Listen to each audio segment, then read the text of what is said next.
Good afternoon, everyone. I'm Jennifer Harpster. I'm the Science Section Head for the Science, Technology, and Business Division here at the Library of Congress. I'd like to welcome you to today's program that will take us to Mars, where we will learn about the recent discovery of organic matter that was preserved in a 3 billion year old Martian mudstone. Exclamation mark. Let's see. So it's my pleasure to introduce today's speaker, Dr. Jennifer Eigenbrode, an interdisciplinary astrobiologist at Goddard.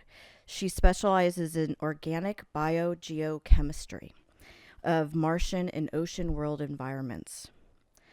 Dr. Eigenbrode received her undergraduate degree in geology at James Madison University, her master's in geological sciences at Indiana University in Bloomington, and her PhD in geosciences from Penn State.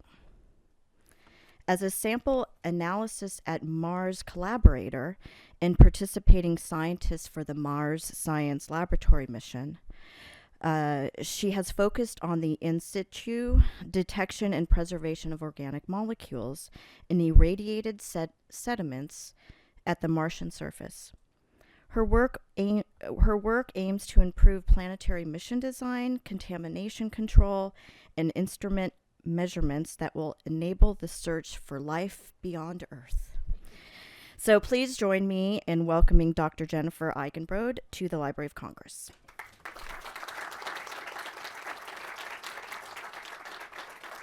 Thank you, Jennifer, for that opening statement. And thank you all for coming today. This is a great opportunity. I love being able to share the passion that I have for the stuff that I study. I really do have questions that I want to answer, or I want to see somebody answer them in my lifetime. And one of them is trying to understand if there is life beyond Earth. And I think that looking in our solar system is probably one of the easiest places for us to start. But let me get back to our topic here. We're talking about organic matter. Organic matter that was recently discovered on Mars. Now, the first thing you might ask, what really is organic matter? Because let's clear this up in the very beginning.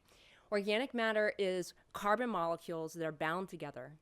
They usually have hydrogen, sometimes oxygen, nitrogen, sulfur, phosphorus. Those things are all put together, and they make these big molecules. Now, organic matter is not just one molecule. It's a whole bunch of molecules all put together. So think about yourself. Biology is all organic material. We might have the plastics, the wood in the chairs, the hydrocarbons that we burn in our cars and for fuel.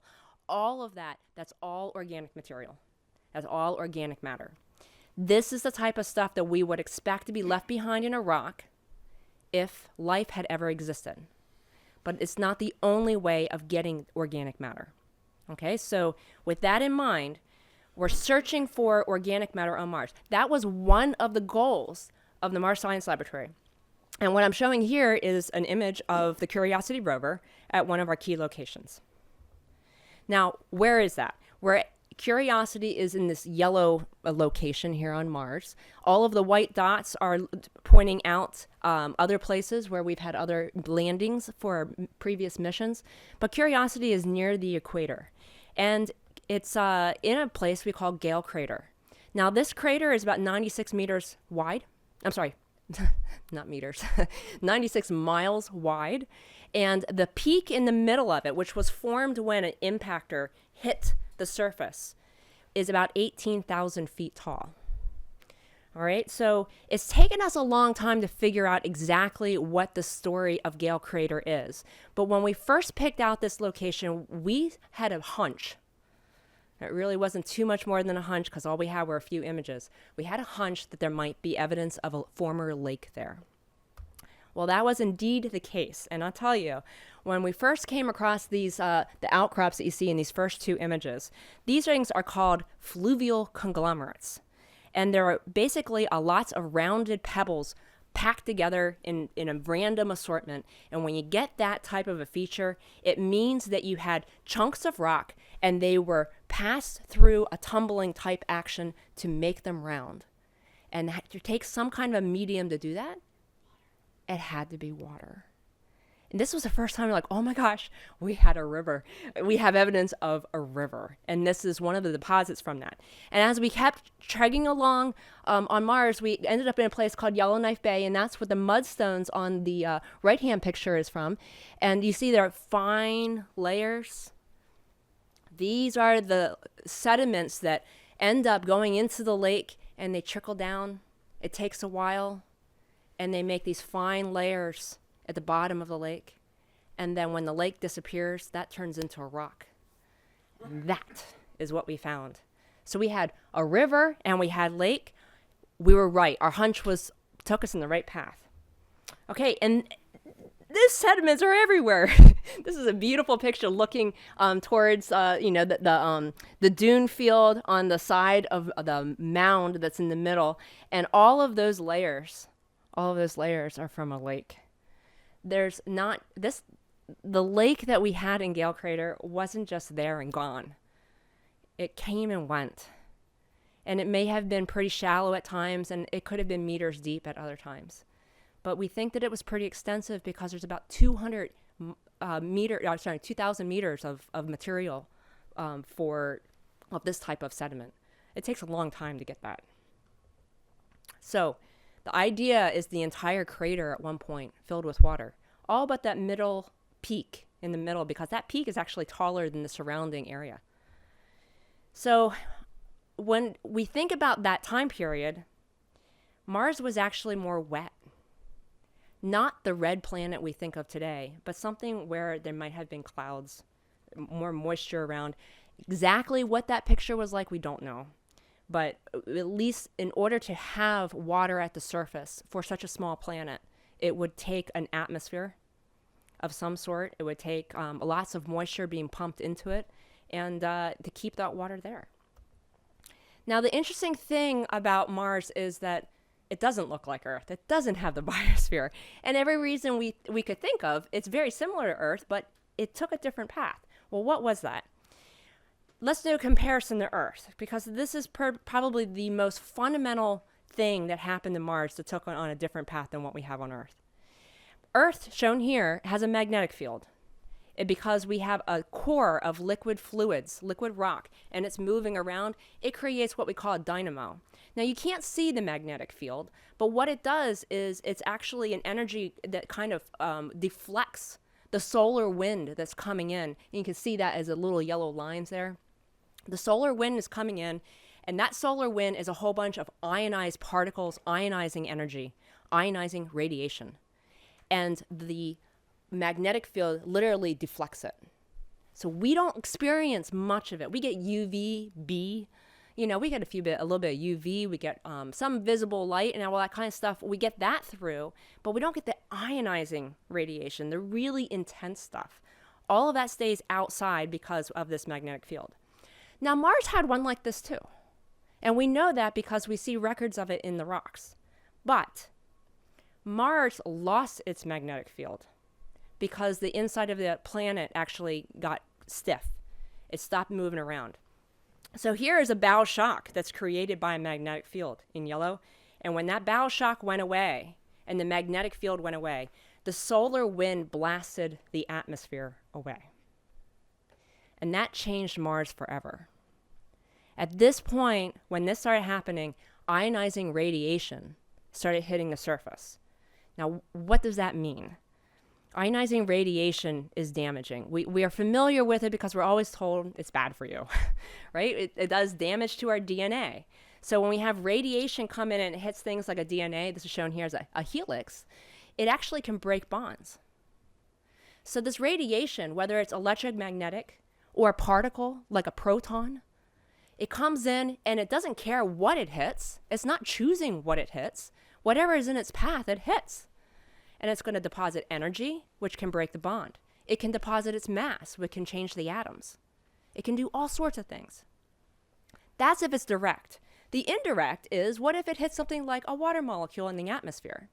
It may turn into superoxide type molecules, free radicals. And those free radicals can do subsequent damage to organic molecules. So we think of this in our own lives in terms of what it means for us biologically and for our medical purposes. But when it comes to a planet, it means that this ionizing radiation is coming down to the surface, non-selectively changing it, destroying things, moving things around. And if your organic matter is sitting there in a rock near the surface and all this ionizing radiation is coming down, it can change it. It can destroy it. So honestly, when we first proposed this, or when this mission was first proposed, we knew we needed to look for organic matter, but we didn't know we were going to find it because of this. But we did it anyway. This is SAM. This is the Sample Analysis at Mars Instrument Suite. It's about the size of a large microwave oven. And it is an incredibly complex instrument. At the time, it was the most complex instrument ever sent to another planet. And here it is, all packaged up, being put into the belly of the rover that I showed you earlier. And you can see everyone's in clean room suits. We call those bunny suits. They're trying to keep the contamination down to a bare minimum to make sure we don't bring organic matter with us that we don't want with us when we get to Mars. Okay, so what happens in SAM is we heat a sample up that we've collected from the surface, and it turns into gases. Those gases then go into what we call a mass spectrometer. And they ionize. Now, this is deliberate ionization. We're trying to break the molecules up, but we do it in such a controlled manner that we can predict how molecules will break.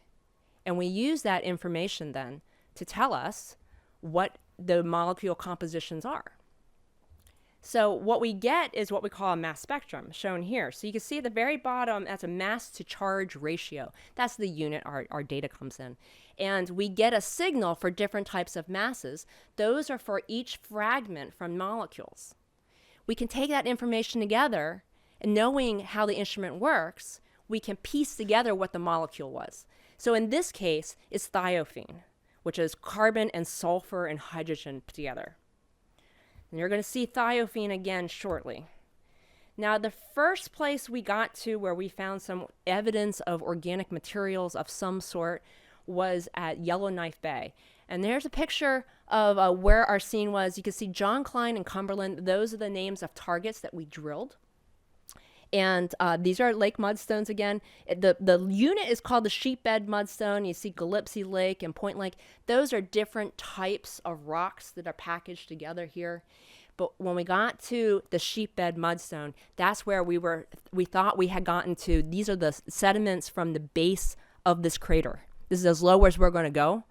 This is where we expect to find those lake sediments, and indeed that's what we found. In those rocks, we came across molecules that are chlorinated. Now, I didn't mention chlorine earlier. When I talked about organic matter, I didn't say chlorine.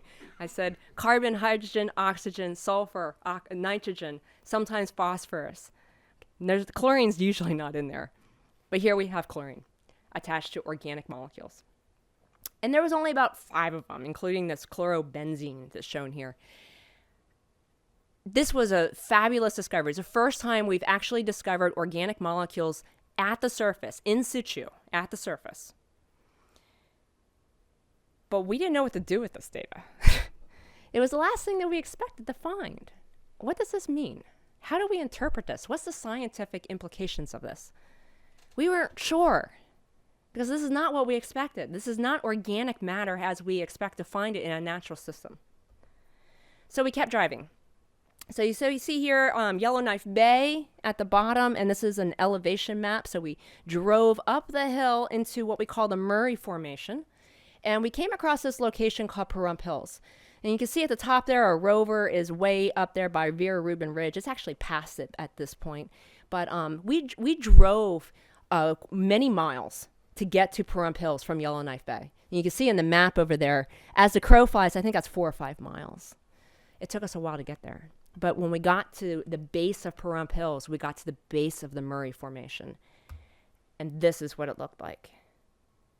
And to a geologist, not the best outcrop, but hey, we'll take what we can get when we're on Mars. We studied these outcrops for quite a while. And we chose Confidence Hills, Mojave, Telegraph Peak, and this location called Buckskin, that's out of sight here, as 4 places where we wanted to drill and look at the materials that were in those rocks. And these are all lake mudstones in this location. And when we got to Confidence Hills in Mojave, we had drill hole that looks like the one that's shown here. And you know what's fabulous about this? Is the planet is red, and that is gray. Okay, so when it's red, it's rust. It's oxidized. Gray is not necessarily oxidized. Maybe all that radiation hasn't destroyed everything that we're after. That was the first thought. Okay, this is a good sign. We don't know where it's going to go. Well, we got data. And I'm going to give you sort of an overview of what this data is without getting into specifics. On the bottom axis is sample temperature. Remember how I told you we're heating the sample? And then on the y-axis, we have intensity of that signal. And you see a bunch of squiggles. Now they're separated, and they're separated by mass. And I put some colors in there and everything. So don't worry about that interpretation. The point is that when you get over 400 degrees, we started getting signals that we could not explain by any other means to say that it's coming from Mars. It's coming from the sample. Okay, so every signal that we have past 400, 500 degrees, that's Martian. We can't explain that with our instruments any other way. It's not something we brought with us. Now, if you go to the lower temperatures, there are some complications, and we know that we can contribute that just from our instrument. But over 500 degrees, no, all these gases that are coming off, this stuff is from our sample. And so you see that I have marked some of them with circles and squares and some upside down triangles there. Those are all noting temperatures where a whole bunch of stuff came out all at once. That is the type of signal that we get when you combust, that's the type of signal you get when you break apart organic matter with heat. We see this all the time. We have 60, 70 years of data experience in doing this. We know how to do it. We know what it looks like. So what I'm showing here is a bunch of signals to tell us about different types of molecules. And these are all the molecules that we detected. This type of stuff. These are all little fragments of things. So what you see over here on the side are these lines. The end, every corner of a little figure here is a carbon atom. And the line represents the bond between them. And we just assume that there's hydrogen all over that unless we note it. So those blue lines, that's carbon-carbon. The carbon-nitrogen is in yellow. In the green underneath it, that's 3 carbons linked together. Underneath that, it's 4 carbons linked together. Underneath that, down in pink, you got 5 carbons linked together. In the middle, those are all rings of carbon. So 6 carbons linked together in a ring with different things coming off of it. Okay, and then over on the side, on the far side there, we've got molecules that have sulfur in them. This is exactly what we would expect of natural organic matter. Doesn't matter where you look for it. Meteorites, natural stuff you find in rocks here on Earth, coal, there's so many things. This is what you expect. This is what happens. This is what you get. Okay, we're feeling better about this. And even on top of that, there's another type of experiment that we do. It's called GCMS. It's gas chromatography mass spectrometry. And in that case, what we do is we actually take the gases that come off after heating it, and we put it into this column, and the column literally separates it. So as the molecules go through, some of them go through faster than others. One by one, they go out the other end and into the mass spectrometer. So we actually separate every single molecule, and we can look at them individually. And when we do that, we get really good data that can clarify what exactly that molecule is. And on the top, I'm showing in orange dotted, that's a blank. That's when we don't have any sample in the system. In blue, there's a Mojave sample, and you can see I've got 3 molecules marked there. They're the sulfur molecules. And in purple and flipped upside down, that's the same GCMS type system here on Earth in our lab, operating the exact same way as the one on Mars. And notice that the peaks line up to the ones on the bottom. The first 3 peaks line up to the ones on the top that have the molecules marked. That is perfect confirmation that we know what we're dealing with. And we have mass spectra that help tell us exactly what those are. So we have 2 types of analyses that show that these molecules are there. Now, what's important is about the carbon-sulfur. Carbon-sulfur molecules are predominant on Earth in the rock record. And it's taken years of research for organic geochemists to figure out that sulfur is the mechanism by which a lot of organic matter that we use in petroleum, in coal, is preserved for millions to billions of years. Sulfur is key to all of that. It doesn't always stay in that organic matter on Earth, but it may be the first thing that happens that keeps it from being destroyed and getting into the rocks in the first place. So we have sulfur. That's a key thing that probably helped preserve this organic matter on Mars, just like it does on Earth. But the other thing that probably happened is that this organic matter, clearly it's refractory. It's hard to chemically break it up. Otherwise, the radiation would have broken it up, or oxidants in the rocks would have broken up. Something would have happened. So how is it that it prevailed? Well, we see two molecules here. I've got benzene and propane shown, two separate molecules. These are the types of things we observed, but because of the temperature at which we observed them, they're telling us, the data is telling us that it's coming from something much larger. Giant molecules, macromolecules. We call these kerogen. Giant stuff. When I say we discovered organic matter on Mars, this is the type of stuff that we discovered. Not directly, but we use the best methods you can to determine it's there. So where did this organic matter come from? Was it Martian life? We really don't know. And to kind of, shed a little light on this, we took a Jurassic paleosol. This is an ancient soil from 150 million years ago. You can see there's an image of what that would have looked like back then with the dinosaurs and the giant trees, the sequoias. And here is the rock in the middle, and there's this thing called the Great Dirt Bed. We looked at that. It's just, it's a good candidate. We looked at that. It's old. It has organic materials in it. It has coal in it. And would you believe that we saw the same type of signals?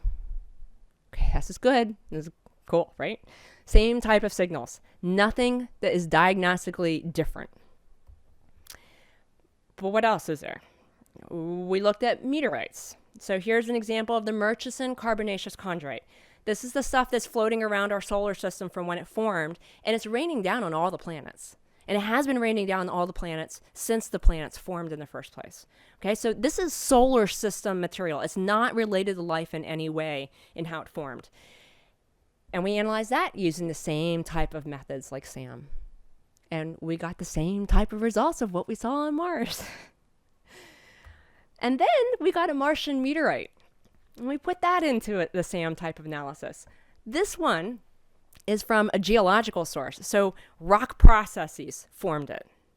No life involved. Rock processes. People have synthesized this stuff in the lab. We know it's rock processes. And it created the same signal. Okay, so you see there's a pattern here. The data that we have is not diagnostic of the source. It just tells us that there's organic matter there. We do not have enough information. That's where we leaves us. So our conclusion is that organic matter has been preserved. This is fabulous. We've got it there. It's been there for 3.5 million years in lake sediments. And it was preserved probably through macromolecules, some sulfur, and the mudstones certainly help. But the source of it is unclear. But realize that Viking went looking for organic matter 42 years ago, and it didn't find any. Well, we finally found some. Why is this important? Well, if Gale Crater contained life 3.5 billion years ago, we don't know that it did. But if it did, then perhaps there's fossils of that life still around. Maybe it's preserved. Because the organic matter is preserved, the fossils of that life could be preserved in it. We just need to come up with the right tools, or I should say suite of tools, and uncover those fossils and observe them. We've taken the first step in the search for ancient life on Mars.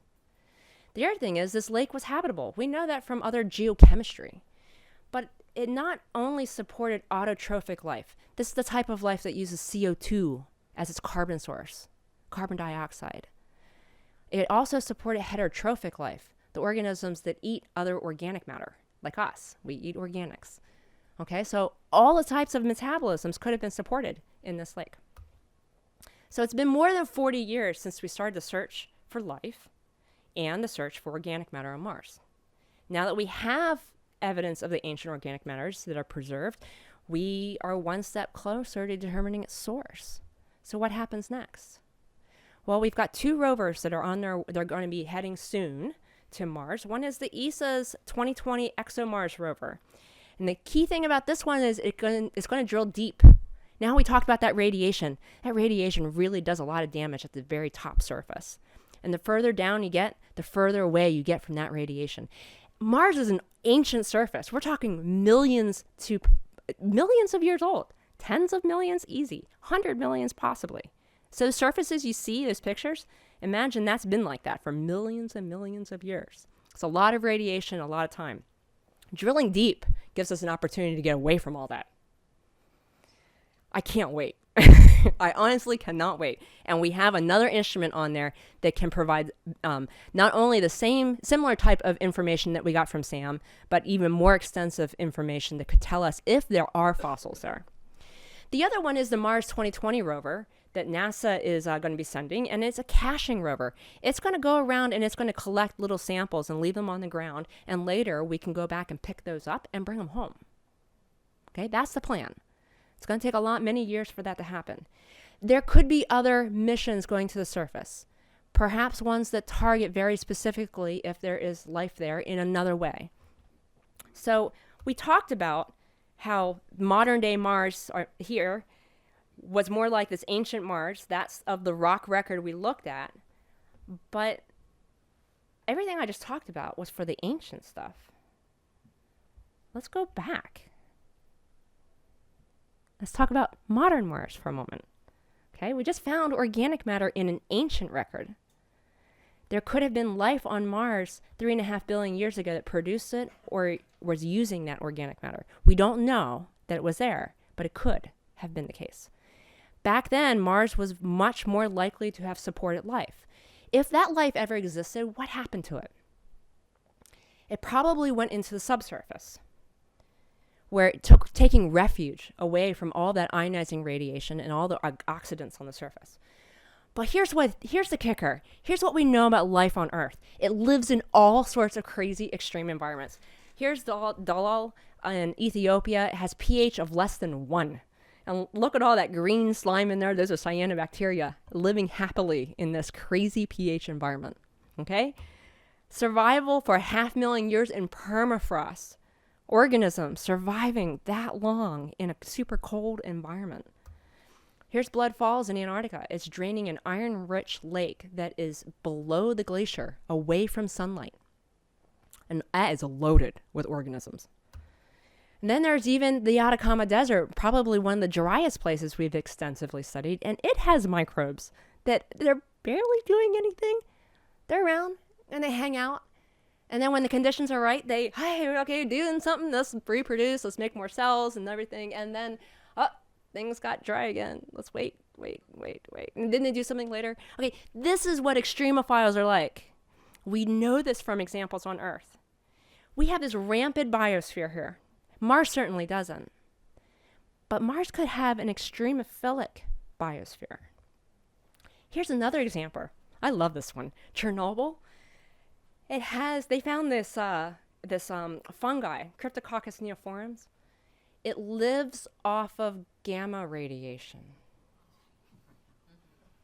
You take the gamma radiation away and it stops doing stuff. It thrives on it. It needs it. This is an organism that adapts to the radiation. Hey, maybe organisms adapted to some level of radiation on Mars, something that we're not used to. There's microbes living on the outside of the International Space Station. Okay, so organisms adapt, especially if they have a lot of time. So Mars changed.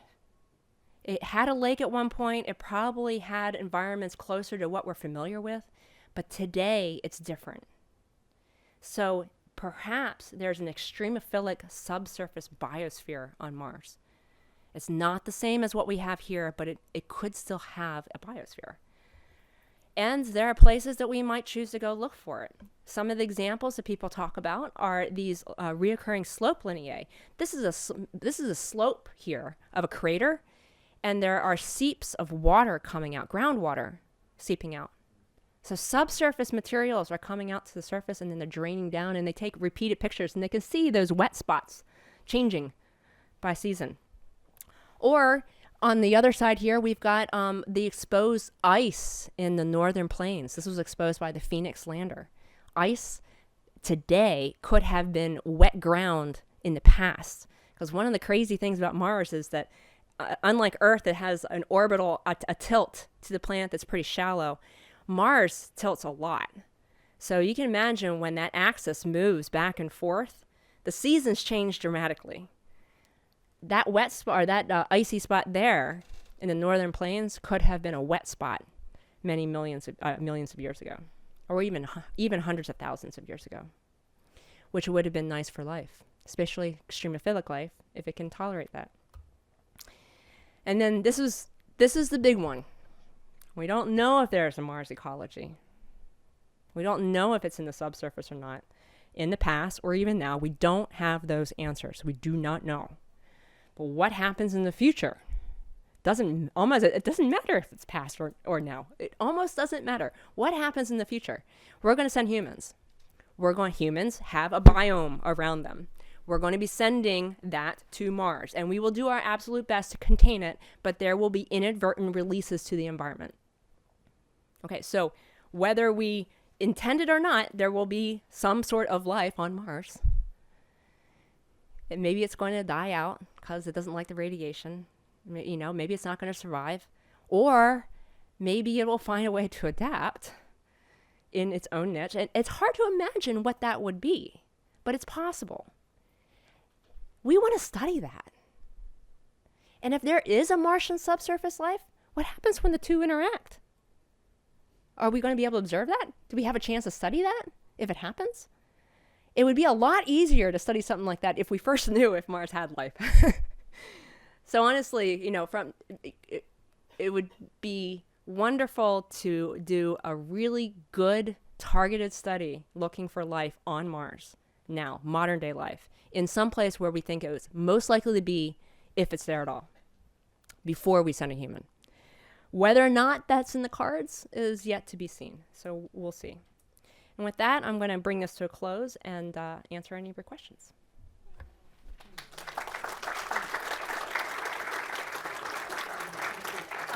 In the question and answer period, when someone answers a question, if you can repeat the question. Yeah.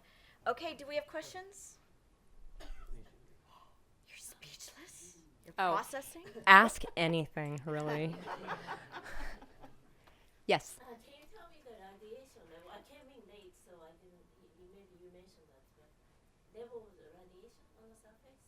Levels of radiation on the surface. Yes, we do know what those are because on the Curiosity rover, there is an instrument called RAD, and it actually did these measurements. And there's different ways of reporting that value, but if you take all of the types of radiations it measured, it was 76 millirads per day. Oh, geez, I might be getting my units mixed up. It was a number that we were not too surprised by. It's not very high. No. That's right. Yeah, it's not very high. But in this case, when you talk about exposure to that over geological timescales, it makes a big difference. Yeah. Uh-huh. The atmosphere, then, do we know what it maybe was way back when, the things you're saying could have been, versus what it is today? What does it have now versus what was it? That's heavily debated on what that was. First off, you had to have a warmer planet in order to have all the liquid water around. And in order to have a sustained body of water, you have to have a certain amount of atmosphere. And in order to sustain an atmosphere, particularly when the magnetic field is already gone, it means that you have to be pumping more stuff into the atmosphere than is being stripped away by the solar wind. So those types of details are starting to be modeled, but we just don't have enough information on it yet. I think that the MAVEN mission, which studied the upper atmosphere, really gave us a lot of insights into the possibilities of what happened as far as the loss of the atmosphere and how different ions actually interact with that atmosphere to make it go away. That's the type of stuff that makes the models possible. So now we're waiting for the models to give us a better idea of what it might have been like. So do you think humans on the surface of Mars can do this search for life just as well or better than robots? No. I think that they could do it in a combination with rovers, but not on their own. Because an astronaut, even in a suit that is super clean or as clean as I can get it, is still going to have some inadvertent level of biology on it. So when you're talking about looking for extraterrestrial life, if you find something, you have to be able to demonstrate it's not from us. It's not, because otherwise we will always be skeptical of it. We'll always question it. So when we take an astronaut to do a study like this, the advantage is to have a rover go collect the samples and get them contained. The rover we can keep clean. Let the rover go out and get the samples. The rover collects them, brings them into a facility, a habitat of some sort that has a science facility, and then you engage the astronaut in the analysis of that sample to look for signs of life and understand it if it's there. And the advantage there is that you don't have to wait for an analysis to be completed and then send all the data back home, have humans look at it there, and then send commands back to respond to what the data was telling you. The astronaut right there on the spot sees it, responds, does next test, sees it, responds, does next test, sees it, responds, does next test. The amount of data and observations and the direction of all that is strategically such that it increases the science return by so many orders of magnitude. And that would be really, really critical for not just making us feel more confident about what it is that we're looking at, but if it does look like it might be life, learning something about it.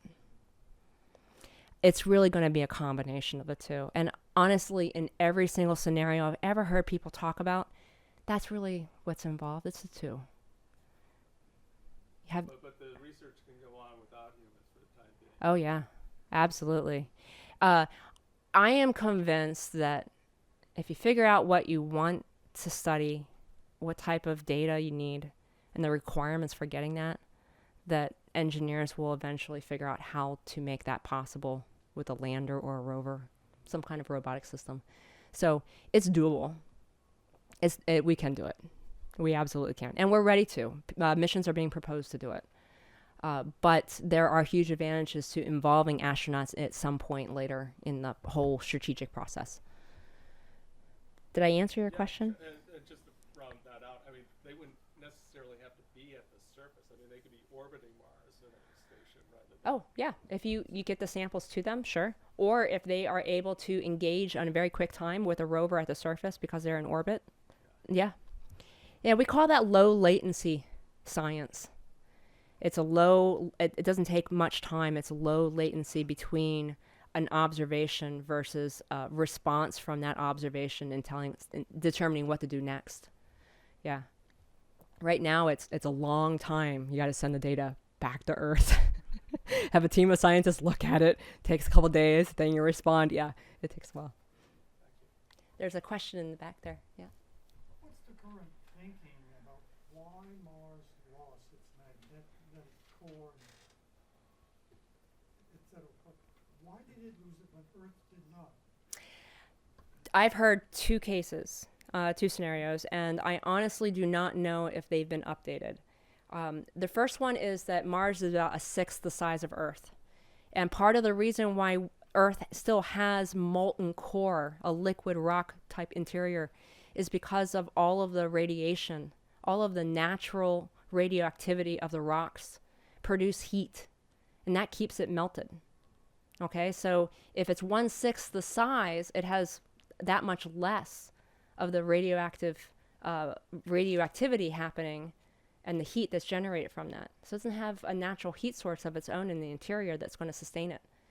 The other thought is that perhaps the Helenius Basin, which is a gigantic crater in the southern hemisphere of Mars, it's huge.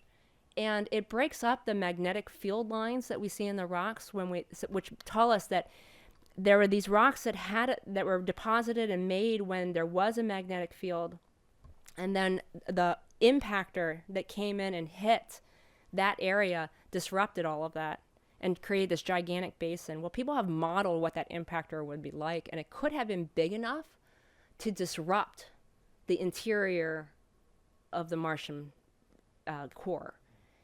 Perhaps that had something to do with it. Maybe it was a combination of the two. But honestly, that's about as far as that has gone in ideas. That's all we know. So Earth has not experienced a similar impact. No, the only similar impactor would have been maybe the generation of the moon. And at that time, that was so early in the formation of the Earth that it didn't have the same type of response. Yeah. So no, Earth has not gone through that. You mentioned at the beginning that sort of as a hunch that that crater could have been the result of comet impact something. Is it possible that such a mass would have carried organic material with it, and that's what you're discovering as opposed to native Martian soil? Yes and no. If a large impactor hit, having something that was loaded with organic material and having it that size of what was needed to excavate Gale Crater, that's something that we're not familiar with. It's not possible, but we're not familiar with it. A lot of times the type of impactors we get are other types of rocks that don't have a lot of organic material. But hey, right now everything's a possibility. And if that were to happen, that impactor would have broken up into little pieces, and it excavated the hole there too. So you have a mixture of whatever it excavated out of the hole and all of the impactor material. It all kind of blends together and gets scattered about.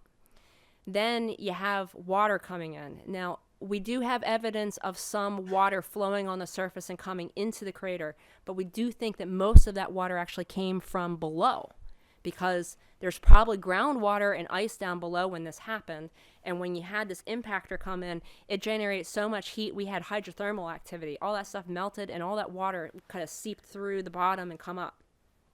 So all of the stuff, all the rocks scattered about, including the impactor, could have washed in, blown in, and then been part of the lake sediments. That is possible. But we just don't know. I think that's where we're going with it. We just don't know. There are so many questions. People try and model this type of stuff, and having organic matter coming in from large impactors is not the predominant way of getting solar system related organic materials to the surface. What's more likely to have happened, if it wasn't organic matter initially from Mars, is that we have these things called micrometeorites. And it's like dust particles. They're super tiny. They're incredibly hard to collect and study. But anyway, these things are raining down, and they're so small that they survive getting through the atmosphere. These things have been raining down on all the planets since they formed. Well, those things have organic matter in them, actually quite a bit.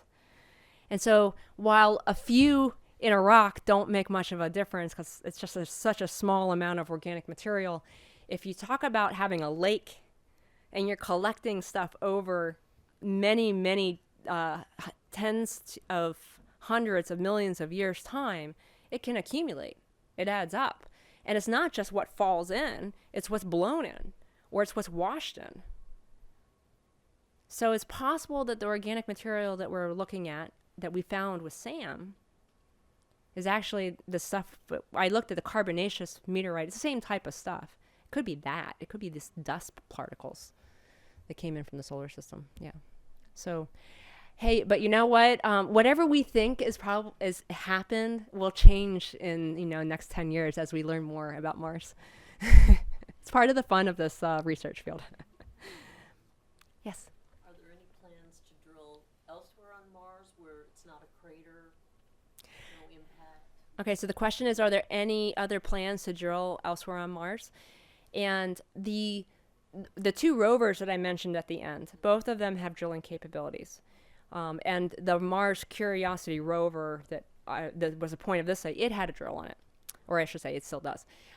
But the difference is the Curiosity rover and the Mars 2020 rover only drill down 5 centimeters. It's a really shallow drill hole. But the ExoMars rover is supposed to go down 2 meters. That's huge. That's going to give us access to samples that as long as we get the samples out of the ground and analyze, we are going to learn something important. We'll have to wait and see what that is. Now, there are other proposals out there to drill deeper into the ground in other locations. One is to drill into the northern plains. I know I showed you that picture of the ice. The Phoenix had it excavated with a little scooper, and it had shown there was ice not too far down. Well, there's a mission that's proposed to actually go and look at that ice by drilling deeper into it. So, and if that were the case, it would look for signs of life. It's designed to do that. But that is not funded yet, and it's still a TBD. We don't know what's going to happen, so we'll wait and see. There may be others. People are talking about drilling for multiple reasons, not just for science sake, but also for the sake of excavating water that could be used by our astronauts in the future. Yeah. Yes? You said that there were some questions that you wanted to have answered. What are maybe a couple of them off the top? Would you like to Yeah. I think some of the biggest questions for me are, does Mars host life now? It's such a critical turning point in our thought of that planet if we come anywhere close to answering it. If we go look in the places where we think it's most likely to be and we don't find it, maybe we look a second time. We don't find it. Wow.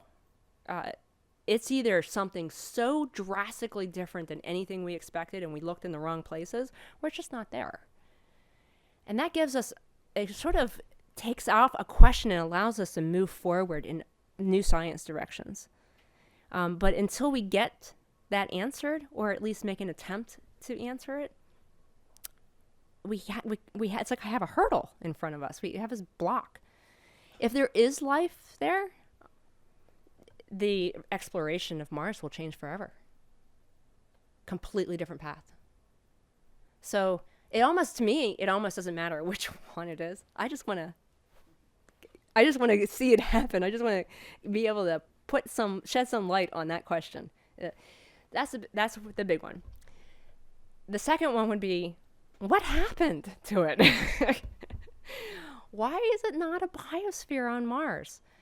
And I've watched the discovery of extremophiles over the decades as a student and then a researcher.